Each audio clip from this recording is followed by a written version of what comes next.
The way Greene sets up scenes in his novel is similar to a screenwriter dictating to a director or set designer on how to create a setting that gives a better visual for the viewing audience, or in Graham's case, the reader. A great setting allows for the viewer or reader to better understand the mood of the situation or the traits of the character who lives in said setting. In this instance, Greene is introducing us to the main character, Wormhole, by describing his vacuum shop. Rather than using dialogue to develop the character, he utilizes scene construction to reflect the oddball aspects of our main protagonist. Being a British vacuum cleaner salesman in the heart of Cuba gives the reader a sense of Wormhole being a fish out of water. This heightens the hilarity of the following conversation with the future contact man Hawthorne, who refuses to talk to Lopez, Wormhole's assistant. Lopez's lack of compassion to his work reflects similarly to Wormhole as well, who seems not to care enough about his business to hire more conscientious workers.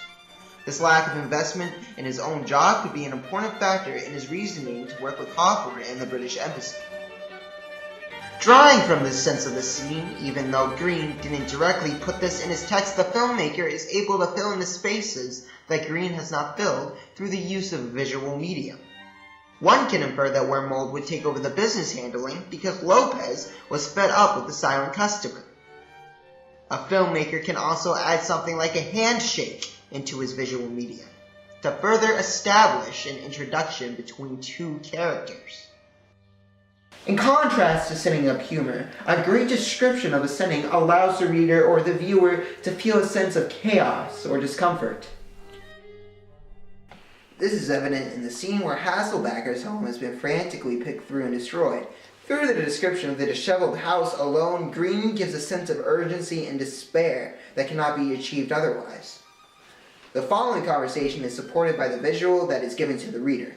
Like any good script written for a purely visual medium, Greene gives the reader a film-like visual to support his dialogue. The juxtaposition between the torn-up picture of the men holding the beer, the picture being probably one of Hasselbacker's fonder experiences, and the picture of the laughing cavalier in place gives the scene a sense of confusion and disarray. Why was the cushion torn? Were the perpetrators of the house looking for something hidden in them? Why was such a personal photo of Hasselbacker's destroyed? Why were the letters scattered across the floor? What important document could they have been looking for? The ribbon of hair? Other objects and appearances throughout the scene also make the viewer or the reader question what exactly happened. The way that Greene describes the checker scene between Wormhole and Segura also illustrates two characters that are in conflict with one another. Even without the use of dialogue, the reader can sense the hostility between the characters behind each side of the checkerboard, intensely focused over the game. With each string they swing down builds up the tension between the two, and this increase in intensity is brought about through Greene's descriptions alone. Another great use of setting to visually illustrate conflict rather than using purely dialogue. Because of Greene's style of writing and the description he uses, the filmmaker is able to use it as a framework to expound on his scenes, as evidenced by this part of the film that doesn't necessarily need to follow the text. Because of his ability to produce a good foundation on which the reader is able to build on, it allows a filmmaker to produce a scene that is both very dramatic and full of rising tension, but still follows the layout of Greene's original scene. As seen through all three of these scenes, Greene's novel Our Man in Havana can naturally be brought into the medium of film because of his ability to use detailed description, strong character actions, and of course, his creation of compelling settings.